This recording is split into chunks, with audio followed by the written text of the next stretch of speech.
Nordeste Podcast. Papo massa que eu vou ter agora aqui com o Eduardo Paisan, gerente da criança e do adolescente, presidente do Condica e ainda um militante dos direitos humanos. Ó, ficou melhor. Vamos embora. Eduardo, eu tenho minha opinião, assim, muito forte de preconceito, sabe? Eu acho que eu tento aprender a cada dia. Porque, principalmente minha geração, sabe? Esse cabelinho branco aqui já deve me dar direito de errar. Vamos lá, mas a gente tem que tentar não errar. Mas a gente erra. E a gente errando, a gente aprende. E eu tento muito me policiar, melhorar. E fico brigando, porque às vezes a pessoa acha graça quando a pessoa fala vrido, prástico. Pô, tu não entendeu o que é vrido? Porque se cortou no vrido, qual o problema? Entendeu? Eu tenho muito isso dentro de mim, sabe? Eu gosto de entrar na comunidade. E não sei se você sabe, viu? Dentro da comunidade a alegria é maior do que aqui fora. Já entrasse fim de semana em comunidade? Eu entrei em qualquer hora em comunidade. Mas já entrou final de semana. Meio de semana o pessoal ainda vai trabalhar, que tem que ir pra guerra, mas ainda tem. Mas fim de semana é um sonzinho em cada esquina, é uma alegria. Mas bora lá.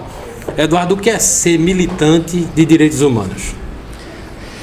Bom, a gente se constrói enquanto militante de direitos humanos e assim, hoje a gente, trabalhando com os direitos da criança e do adolescente, por exemplo, a gente também tenta que essa visão de cidadania ela seja percebida desde cedo, né? Eu aprendi no início dessa minha construção profissional, né, que a gente não deve nunca perder a capacidade de indignação diante das violações de direitos, diante das injustiças, né? E aí a gente aprende também as formas como a gente vai agir, se mobilizar, né, diante dessas violações de direitos, né? Então, a gente se constrói ao longo da vida, desde criança. Eu era daquela criança que chama lá vem o justozinho, né? Querer contestar quando há alguma coisa errada, né, e tal, né? Que normalmente a gente naturaliza e banaliza. Não que eu também não errasse, né? Mas a gente, como você disse, vai aprendendo ao longo da vida, né? E vai aprendendo o comportamento ético, o que está dentro da lei e como a gente deve ou não agir, né? Então, assim, ser militante de direitos humanos, na verdade, é lutar pelos direitos para que todas as pessoas, independente da sua condição social, econômica, sexual, a cor da pele ou etnia, se tem deficiência ou não, que todas sejam respeitadas de forma igual e tenham os direitos garantidos, né? Inclusive considerando essas diferenças, que algumas, para terem direitos iguais, precisam ser equiparados, então precisam de políticas públicas que garantam essa igualdade de direitos. A gente não vê explícito, às vezes, os preconceitos, mas você me contou duas historinhas aqui no intervalo, que são coisas assim, que parece que não é explícito, mas que para a pessoa é. Conta duas historinhas, do elevador e do avião, não foi isso? Falando sobre o racismo, né, eu estava relatando, né, que a gente tem na convivência, né, pessoas negras que relatam, por exemplo, sentar ao lado de uma pessoa e que a pessoa se esquiva para sequer encostar nela por ser um homem negro, né? E outra situação que eu já cheguei a... Foi um cara que você disse que ele foi no avião, né? Foi no avião, isso. Pediu licença e a pessoa ficava relutando em dar passagem para ele. E ele falou, já estou aqui há 5 minutos esperando, né? E a pessoa não cedia o lugar para ele. E quando ficou ao lado dele, ficou assim, né? Isso a gente conversou na hora do almoço com um amigo nosso de trabalho, né? E eu já presenciei também de estar com um amigo também, de entrar num elevador e as pessoas se retirarem, famoso, né? De um shopping famoso aqui da cidade, né, de uma área nobre, que as pessoas se retiraram quando tu entrasse com teu amigo. E que para ele foi uma situação tão desconfortável que ele muitas vezes a gente não sabe como agir diante disso, né? Eu já estive, por exemplo, enquanto um homem gay, na rua Farm de Amoedo, que era conhecida como uma rua com muita frequência de pessoas LGBT, no bar mais conhecido, que era o bar Bofetada naquela época, né? De estar com o meu primeiro namorado e ser atendido pelo garçom e ele falar assim, a gente não tinha dinheiro para dar o 10% inteiro. E aí a gente falou assim, moço, mas eu não sou obrigado a dar o 10% inteiro. Né? Aliás, nem dar o 10%. Aí, porque a gente estava com pouco dinheiro, e ele falou, eu não sou obrigado a servir viado. Né? Aí a gente fica tão impactado com aquilo num momento, né? Que você não sabe nem como agir diante daquela situação. Né? Então, assim... Mas gente, pelo menos tirar seus 10% depois dessa. Não, a gente já tinha dado, não, a gente sai na verdade, com a nossa dignidade humana afetada. Né? Você sai com um trauma ali que para você curar... Foi meu primeiro namorado. Quanto tempo faz isso? 10 anos? 20? Muito mais. Eu estou há 15 anos em Recife. Como é? Mais de 20 anos. O que é que eu quero dizer? Que antes ainda era muito mais difícil de você dizer... Não, você está errado. Eu já teria... Hoje em dia eu tenho muito mais... cabedal, mais consciência, mais segurança para dizer um não, né? E por isso que a gente também faz a militância Eduardo, na área LGBT para fortalecer também as pessoas. Uma coisa que eu estou vendo muito na televisão, que as pessoas falarem, mas eu entendo, mas ao mesmo tempo eu me pergunto, como eu sou de uma geração que a educação foi diferente da geração de hoje, a gente tem que aprender, como eu falei. É um aprendizado dia a dia. Por mais que eu me ache não, eu sou. Por mais que eu tente não ser, eu sou. Porque eu estou numa cultura, eu estou numa sociedade que é. Exatamente. Então é muito difícil. E quando eu escuto das pessoas assim, eu estou cansado de ensinar. Eu cansei de ensinar. É porque hoje já tem muito acesso à informação. Então as pessoas, quando querem aprender, elas podem buscar. Por exemplo, eu não sabia... mesmo sendo homem gay, eu não conhecia suficientemente a vivência das pessoas trans ou travestis. Né? E quando eu, como advogado, precisei atender uma mulher transexual, né? Eu fui e pesquisei Programa Brasil Sem Homofobia, nome social e tudo mais, e fiz uma petição dirigida ao juiz, que naquele tempo nem se falava, era 2010 ainda, né? Nem se falava em nome social naquela época, e pautei junto à juíza, olha, ela tem o direito de requerer a guarda da sobrinha dela, e é ela, não é ele, né? Isso anos atrás. Então isso não se falava muito, mas eu fui lá e pesquisei, né? Eu não precisava, e até porque essas vivências às vezes são dolorosas, de você ter que ficar explicando o tempo todo certas coisas. Eu particularmente não tenho problema nenhum de explicar. Agora, muitas vezes essas perguntas vêm num contexto meio invasivo, principalmente com pessoas trans, né? Perguntando coisas que dizem respeito às vezes à individualidade, à intimidade de cada um, que nem sempre a gente está revelando assim. Então por que elas precisam? Então, né? Em vez de eu dizer assim, estou cansado de ensinar, porque eu digo, isso é particular, isso aí eu não preciso te dizer. Pronto. Mas cansado de ensinar, eu acho que... Mas sobre o racismo, o professor não pode cansar de ensinar. Não, o professor não, mas o que eu quero dizer assim, mas a gente tá num processo. Uhum. É como eu disse, eu não me sinto, entendeu? Eu não tenho problema nenhum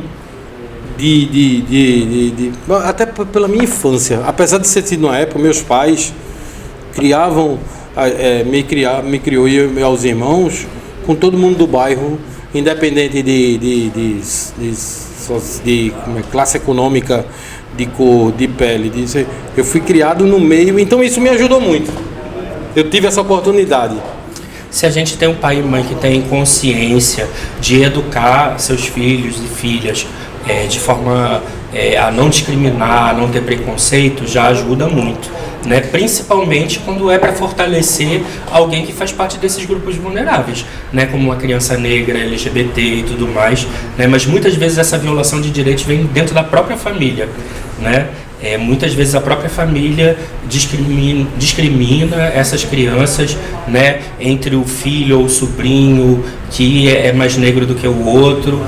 Eu já cheguei a ouvir brincadeira, aliás, se eu tivesse ouvido na hora eu tinha intervido, mas assim, já ouvi de chamar brincadeira de falar que ia dar uma banana chamando uma sobrinha de macaca, né? Então assim, eu não não tolera esse tipo de coisa, mas acontece, né? Como a gente ouve às vezes de pai e mãe falar com um menino gay, olha, faça a voz de homem, haja como homem, não desmunheque, né? E isso aí você já está sofrendo uma violência desde muito cedo. Você está aprendendo a criança dançar balé, vê. O que é de menino, o que é de menina. Ei, não dance isso, que É. isso não é dança pra você. Porque tava dançando balé, isso eu já presenciei. E muitas vezes é aquilo que você podia ser melhor na tua vida e que é tolhido, né? Eu particularmente, por exemplo, tudo que eu quisesse fazer relacionado à arte não podia, porque isso vai aflorar mais o lado gay dele, né? Então, assim, para mim isso dói muito até hoje, né? Mas aí a gente também tem que se trabalhar com o que fizeram da gente. Eu tenho né? minha opinião, eu acho que é parecido, é igual que a sua. Mas eu vou fazer uma pergunta agora, porque tem gente em casa que é uma pergunta que eu sei a resposta, mas eu quero perguntar. Sim. É uma pergunta difícil. Pois não. Para fazer. Para responder eu acho que não é tanto. É para você que está em casa. Já por conta disso, dessa poda, sabe, que existe. Eu já nasço, estou falando, não é nasço, como é que eu digo? Eu já nasço com o meu sexo sem ser igual ao meu corpo, ou eu adquiro com o tempo de vida? Pela minha criação. Eu, por exemplo, Tu entendeu? Sim, entendi. Eu tinha dificuldade de compreender isso, por exemplo, a realidade de crianças trans, né? E eu já me deparei na minha atuação profissional, por exemplo, com uma criança bem pequena ainda, que ao fazer o desenho dela e pintar, era uma menina fisicamente, mas que se referia ao desenho ou a ela, aquela identidade como ele, né? Então, assim, a gente precisa ter um cuidado para perceber e acolher como essa pessoa se percebe, né? E aos poucos, assim, tem o acompanhamento necessário e tal, para os pais buscarem, por exemplo, ajuda, acompanhamento, orientação para como agirem, por exemplo, diante de suas crianças trans, né? A gente tem perfis do Instagram, de influências e tal, que falam sobre crianças e adolescentes trans, né? Que o pai tem que... Não adianta o pai querer mudar, o pai tem que vai ser uma violência, aceitar, porque é o que eu estou dizendo, não é a criação que vai determinar o sexo de uma criança. A criação, dependendo, vai fazer um sofrimento muito grande, né, que vai levar para a vida toda, e muitas vezes essas próprias famílias praticam violência. Do eu, né, da própria criança, dela não se Às vezes a violência não é só a psicológica, que já é muito séria, né, que deixa marcas sérias, mas às vezes a violência é física e muitas vezes expulsam de casa, né? Já sofrem violência e são expulsas as pessoas trans, travestis, muito cedo da escola, né? E por isso muitas vezes só resta, quando adolescentes, ainda cair na exploração sexual, né? Então por isso que a gente, eu faço parte hoje da militância na Aliança Nacional LGBT, na UNA LGBT, né, para a gente trabalhar essas diversas questões com o segmento também, né, para trabalhar. A gente tem grupo Mães pela Diversidade, né, que acolhem os pais e mães de LGBT para saber como agir, ter apoio, como agir diante disso, né, como agir diante da escola. Então os movimentos vão se formando para a gente transformar a sociedade e ter uma sociedade que respeite todo mundo na sua diversidade como um todo, né? Tem Linda Quebrada, que está no Big Brother. Você viu que um podcast falou? Não viu? Ah, sim. Chegaram a tratar como troço, né? Eu não ia nem falar, eu ia dizer que trataram ela com a palavra jocosa. Eu não ia nem dizer, porque eu acho que nem merece. Não sei, pior do que uma vou nem dizer coisa, o nome né? Aí isso já mostra desumaniza. Mas né? A forma, por ficar... A forma que... Eu não acreditei. Eu digo, qual é o preço de você querer aparecer? E quando você desumaniza, você tira essa igualdade e tira ser tratado como qualquer pessoa humana. Então eu posso fazer o que quiser com ela, posso praticar violência porque é um troço, não é uma pessoa, né? E muitas vezes a religião, infelizmente, interfere de forma muito negativa para legitimar muitas formas de preconceito, discriminação e tudo mais. Como é para uma pessoa que acredita no Deus que não tem igreja? Eu não tenho igreja, eu tenho Deus. Eu começo de mim. Mas eu tô dizendo assim, e aquela pessoa que quer ter igreja e não encontra a igreja dela? Tem várias Tu igrejas. entendeu o que eu quis dizer assim? Porque, Sim. Porque eu vi Gil do Vigor dizendo muito isso. Eu ia pra igreja, mas eu não podia ir na igreja, ninguém podia saber o que eu era. Porque eu não podia, eu ia pro inferno. Sim, é muito doloroso, né? Eu acredito num Deus que é amor. Num Deus que se colocou contra toda forma de injustiça, de violação de direitos e tudo mais. Mas a leitura que muitas pessoas fazem da Bíblia é uma leitura distorcida, preconceituosa, carregada de muita violência, que isso para mim não combina com o cristianismo, né?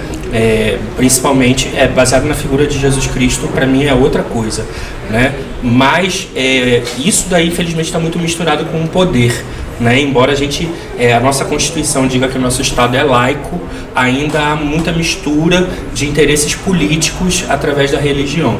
E a gente precisa ficar ligado nisso, né? A nossa Constituição garante que as pessoas têm o direito de expressar a sua fé, qualquer que ela seja. Aí tu tá né? voltando para o governo atual, né?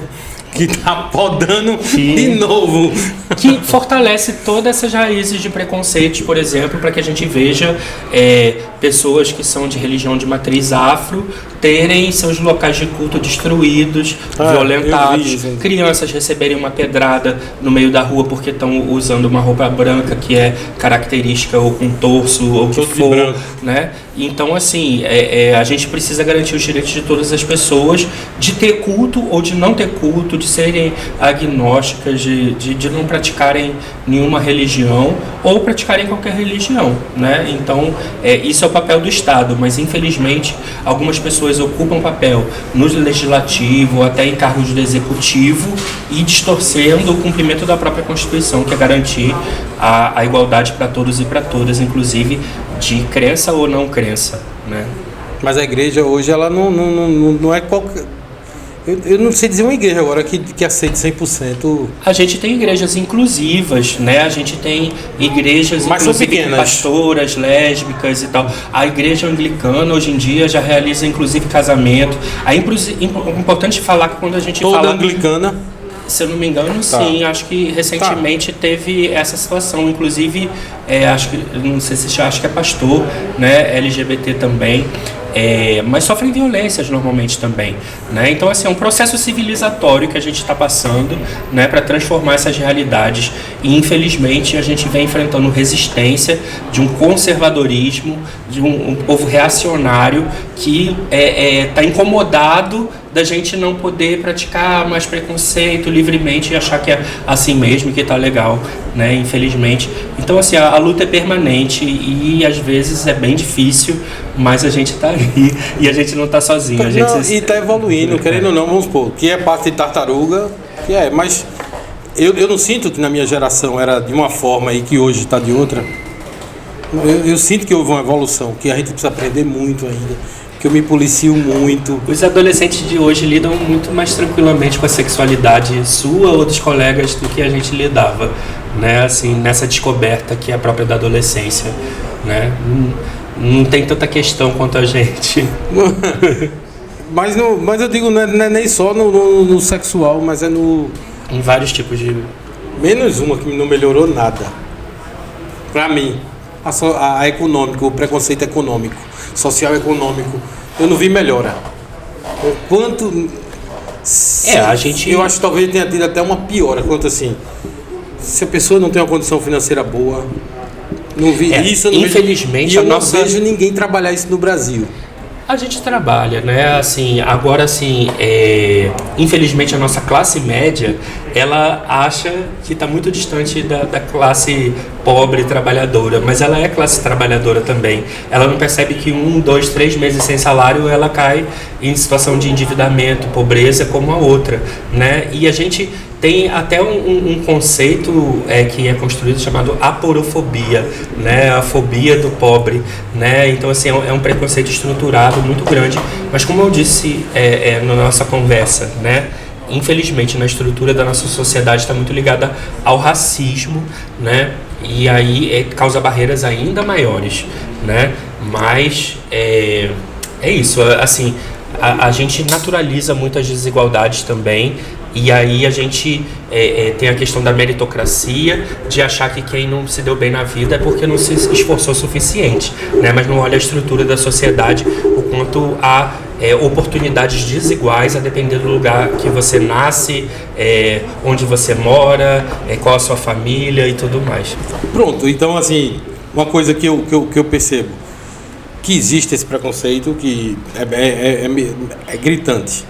Para mim o mais forte é o social, existe o racismo, mas hoje em dia a sociedade, pelo menos aquela pessoa que não tem uma condição financeira, que não tem o berço, pelo menos a sociedade hoje melhorou enquanto dá oportunidade em questão de estudo.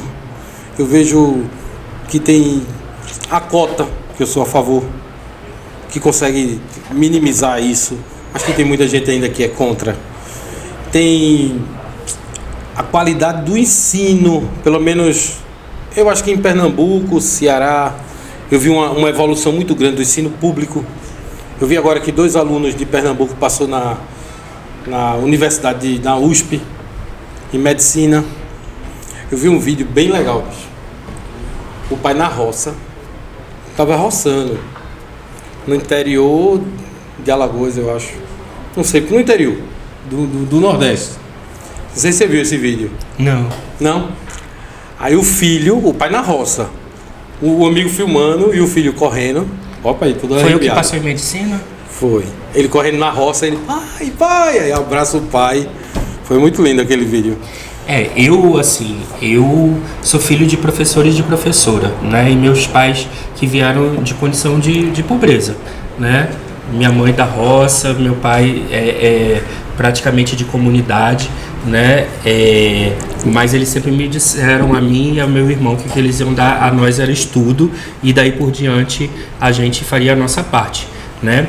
Eu tive a oportunidade de estudar em bom colégio na minha cidade, dos melhores colégios da minha cidade, porque meu pai era professor, então eu tinha bolsa integral, né? Então assim, mas eu não vivia em condições de igualdade com o pessoal daquela classe social lá, né? Eu não tinha os mesmos acessos, eu não ia poder ir sempre aos passeios, cursinho. Felizmente assim, meus pais se esforçavam ao máximo para poder dar acesso, né? Minha mãe se esforçava ao máximo para poder pagar um cursinho de inglês para mim, né? E eu me esmerei também, consegui ano de bolsa, né? A gente fez a nossa parte, né? Mas eles sempre, o que eles puderam priorizar nisso, sempre priorizaram, né? Isso fez diferença na minha vida. Mas claro que entre eu e outro rapaz que viesse da mesma condição, sendo um rapaz negro, com certeza teria muito mais dificuldade do que eu, né? Não era à toa que nos ambientes que eu frequentei no meu colégio tinha às vezes uma amiguinha negra, ou na faculdade uma amiga negra. Mas tu fosse um cara que era assim, persistente, que tinha teus objetivos e tu persistia. Então tu fosse correr-se atrás. E se você for ver a porcentagem de pessoas que não nasceram ricas e que são milionárias, que não têm uma formação, que não nasceram ricas, que não têm uma formação de estudo, que não concluíram o 2º grau e que conseguiram vencer na vida, não é que tão grande, mas que tem um percentual, que se a pessoa luta... isso que a gente chama muitas vezes de meritocracia, né? A nossa sociedade é estruturada na desigualdade. Sua cara foi ótima. E costuma... Peraí, Beto, fala isso não aí. E costuma dizer que as pessoas não conseguiram porque não se esforçaram o suficiente, né? Só que não, se a gente botar um ponto de partida, assim, se tu acreditar... Não, sim, eu estou acreditando, mas a dificuldade vai ser muito grande. Deixa eu te dar um exemplo meu, por exemplo. Eu estava lá concorrendo a uma vaga de estágio. Eu chegava entre os 6 melhores para uma vaga na Globo, na ESSO, na Shell, né? Mas só que eu não tinha acesso a fazer um intercâmbio fora do país, eu não tinha acesso, por mais que eu tivesse feito francês ou alemão ou inglês, de ler Le Monde Diplomatique todo dia, que nem ele, né? Então assim, os acessos são muito diferentes, então isso colocava ele bem na frente. É tipo eu correr com patins sem roda e ele com a melhor roda possível. Por mais que eu me esforçasse 20 vezes mais, eu não conseguia chegar. Mas o que eu quis dizer, eu acho que eu me expressei errado pela sua cara, eu vou consertar.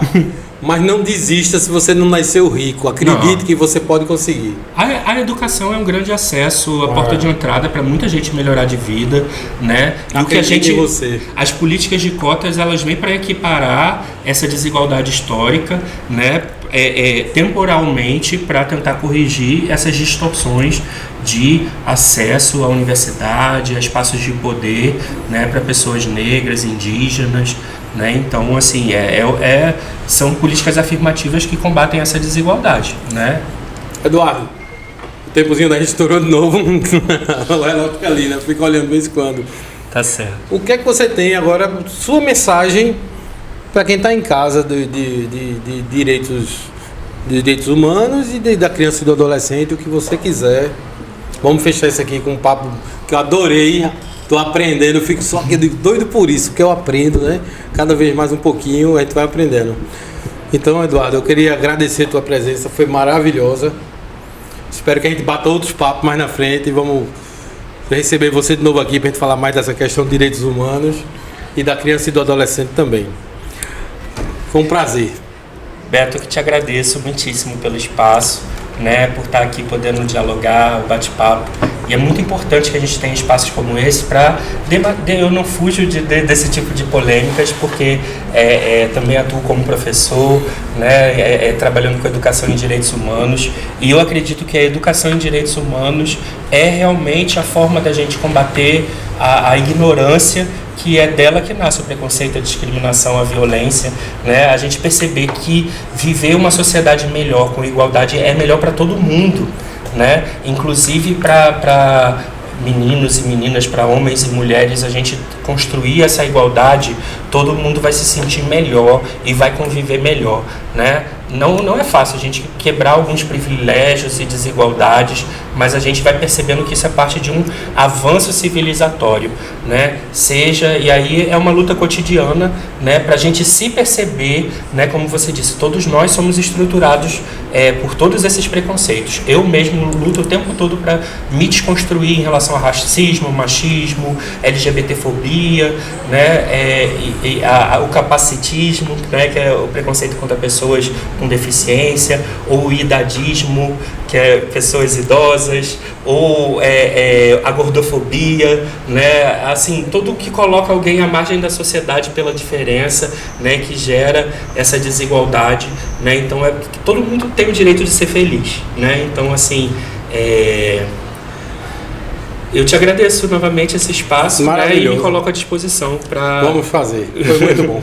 Nordeste Podcast, toca o sininho, se inscreve, Deus te guarde, Deus te leve, Deus te traga de volta.